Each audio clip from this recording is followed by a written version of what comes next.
কোনদিন নিজের আমল নিয়ে বড়াই করবেন না। আপনারা কি ভাবেন যে আপনার আমল দিয়ে আপনি জান্নাতে যাবেন? শরীয়তপুরের আজকের এই প্যান্ডেলে যারা বসে আছেন, কার এরকম ভরসা আছে যে হুজুর আমি এত আমল করেছি, আমার আমলের বদৌলতে আমি জান্নাতে ঢুকবো? কে কে আছেন দেখি? আল্লাহর ওলি আছে? এরকম কোন আল্লাহর ওলি? হ্যাঁ আছে? নাই। আল্লাহর হাবিব বললেন, আল্লাহর রহমত ছাড়া, ভালোবাসা ছাড়া কেউ কোনোদিন জান্নাতে ঢুকতে পারবে?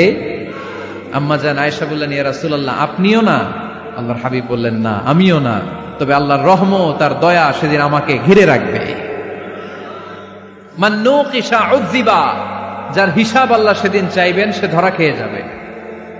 সব সময় আল্লাহর কাছে এই দোয়াটা যেন আমরা করি, আল্লাহ কিয়ামতের দিন তুমি আমার হিসাব নিও না,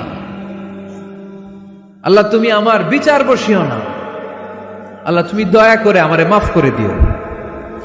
আল্লাহ যার বিচার করবেন ও জাহান্নামে যাবে, আর যার বিচার করবেন না সে জান্নাতে যাবে। আল্লাহ যদি বিচার করে আর পাই টু পাই হিসাব নেয়, নামাজ পড়লি না কেন, রোজা রাখলি না কেন, মিথ্যা বললি কেন, খাদ্যে ভেজাল দিলি কেন, মাছে ফরমালিন দিলি কেন, যৌতুক খাইলি কেন, ঘুষ খাইলি কেন, উল্টাপাল্টা করলি কেন, জিনা করলি কেন, একটার পর একটা প্রশ্ন বানে যদি সেই ভয়ঙ্কর দিনে আল্লাহ আমাদেরকে জর্জরিত করে, আমাদের কোনো উত্তর আছে? সেদিন আমাদের বাঁচার কোনো উপায় আছে? তাই আমরা সবাই আল্লাহর কাছে দোয়া করবো, আল্লাহ কোনো বিচার টিচার মানি না, কোনো বিচার করতে পারবো না, দয়া করবা। কথা কয় না? কি করবে? এবার আওয়াজ করে বলেন, বিচার চান না দয়া চান? রোজ হাসরে হে আল্লাহ আমার করোনা বিচার, আল্লাহ করোনা বিচার, পড়েন আমিন। রোজ হাসরে হে আল্লাহ আমার করোনা বিচার, আল্লাহ করোনা বিচার, বিচার চাহি না তব দয়া চাহে এ গুনাহগার, আল্লাহ করোনা বিচার, পড়েন আমিন। তিনি যদি দয়া করেন তবেই আমরা জান্নাত যেতে পারবো, ঠিক কিনা? এজন্য আল্লাহ বললেন, আর রহমানু আল্লামাল কুরআন খালাকাল ইনসান আল্লামাহুল বায়ান। আমি হলাম রহমান। কাফেররা বলে রহমানকে জানি না, রহমানকে চিনি না। আল্লাহ বলে রহমান রে চিনে না, আমার নাম রহমান, আমি দয়ালু, আমি মেহেরবান, ঠিক কিনা? এজন্য প্রতিদিন সূরা ফাতিহায় দ্বিতীয় আয়াতটা আমরা কি পড়ি? আর রহমান আর রহিম, ঠিক কিনা?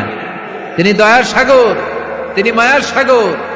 আমরা বললাম, আল্লাহ ঠিক আছে আমরা বুঝেছি আপনি দয়ার সাগর, আর আপনি কি করেন? দ্বিতীয় আয়াতে আল্লাহ বললেন, আল্লামাল কোরআন, আমি কোরআন শিক্ষা দেই। শুধু দয়ার সাগর হয়ে আমি আল্লাহ বসে থাকি নাই, তোমাদের হেদায়েতের জন্য আমি কোরআন নাজিল করে দিয়েছি। আল্লামাল কোরআন, আমি কোরআন শিক্ষা দেই। আমাদেরকে কোরআন শিখিয়েছে কে? বিশ্বনবীকে কোরআন শিখিয়েছে কে? আল্লাহ। এজন্য দুনিয়াতেও যারা কোরআন শিখায় তাদের মর্যাদা বাড়ায় দেয় কে?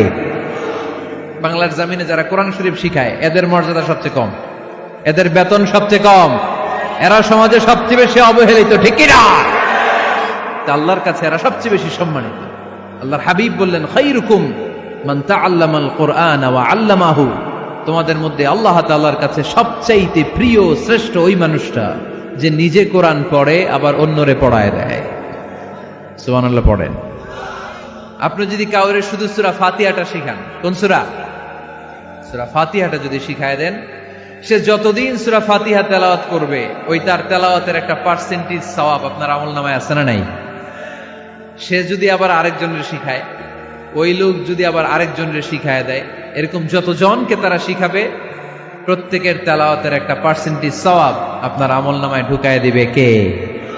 এজন্য কোরআন নিজেও শিখবো, অন্যকেও শেখাবো। রাজি আছেন তো?